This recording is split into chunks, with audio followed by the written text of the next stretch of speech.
الحمد لله وحده والصلاة والسلام على من لا نبي بعده. أعوذ بالله من الشيطان الرجيم. فاستفتهم ألربك البنات ولهم البنون أم خلقنا الملائكة إناثا وهم شاهدون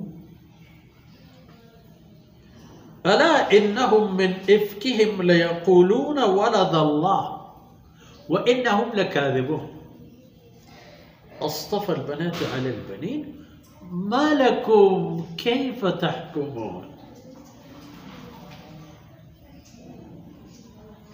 سبحانك لا علم لنا إلا ما علمتنا إنك أنت العليم الحكيم.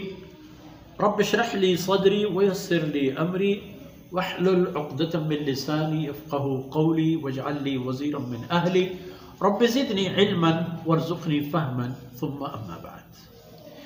گرامی قدر بھائیوں بہنوں اور پیارے بچوں، سورہ صافات کی ابتدائی آیتوں میں ان حقائق اور موجودات کو بنی نوع انسان کے سامنے ذکر کیا گیا جو انسان کے سامنے عادی چیزیں ہیں. عادی چیزیں یعنی عمومی، ہمیشگی، جو ہمیشہ آپ کے ساتھ ہے، وہ کوئی خاص نہیں لگتا ہوگا، حالانکہ یہ سب چیزیں خاص ترین ہیں.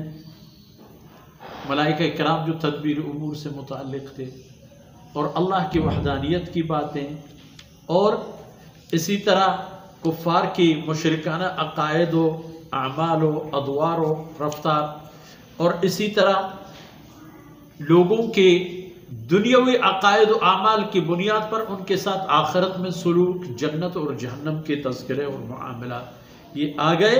اور پھر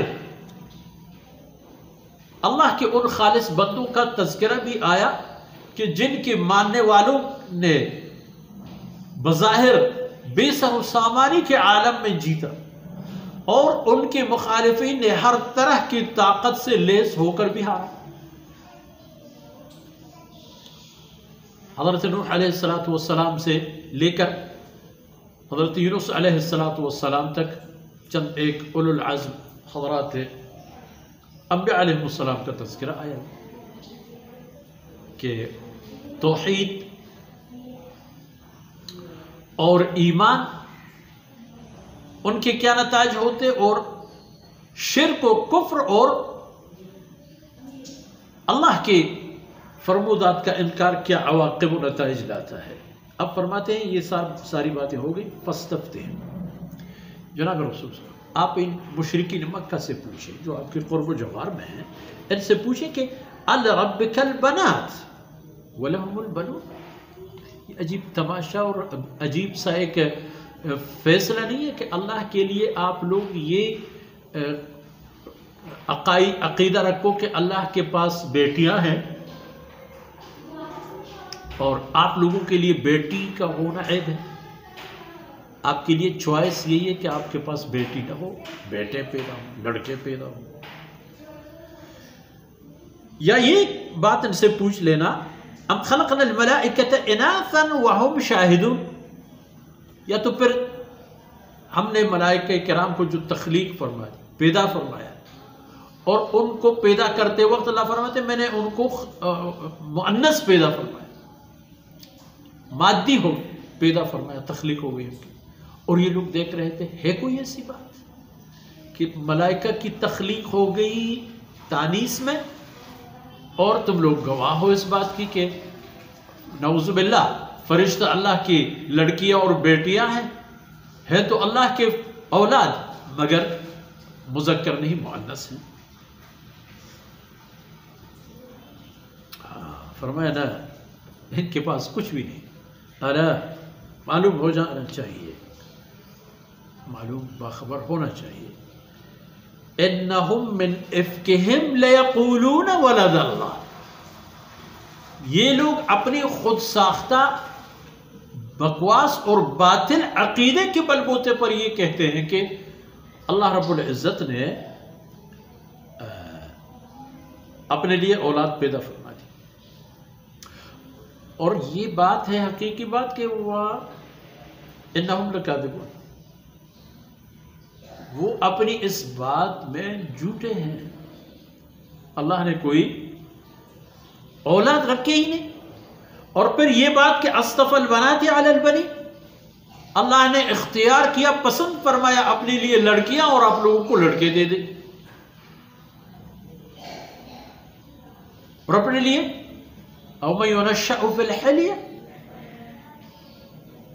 وہی جو زیورات میں اور عیش و نوش میں راحت اور آرام میں پلتی پولتی ہے، وہ میدان مارتی ہے.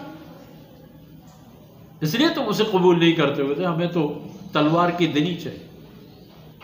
اصطفى البنات علی البنین، کیا اللہ نے اپنے لیے لڑکیاں پسند کی اور آپ لوگوں کو لڑکے دے دی؟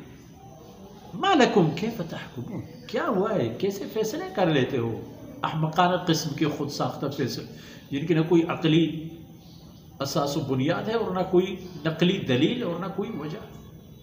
اللہ نے پیدا فرمایا ہے سب کو اور سب اللہ کے مخلوق ہیں، اللہ کی کوئی اولاد نہیں ہے. اللہ یہی ہے کہ لم یلد ولم یولد. تو تم لوگ جو کچھ کہتے ہو یہ سب باتیں لا یعنی باتیں ہیں، بے مقصد اور بے ثبوت باتیں، ان کی کوئی دلیل اور حجت نہیں ہے تمہارے پاس.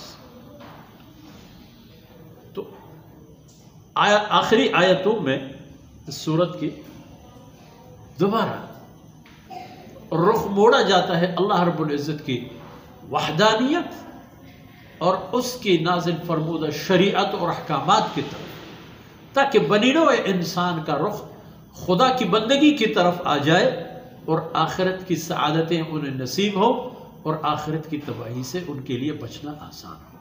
اللہ رب العزت کوتاہیوں سے درگزر فرمائے. وصلی اللہ علی نبینا محمد وعلی آلہ وصحبہ اجمعین.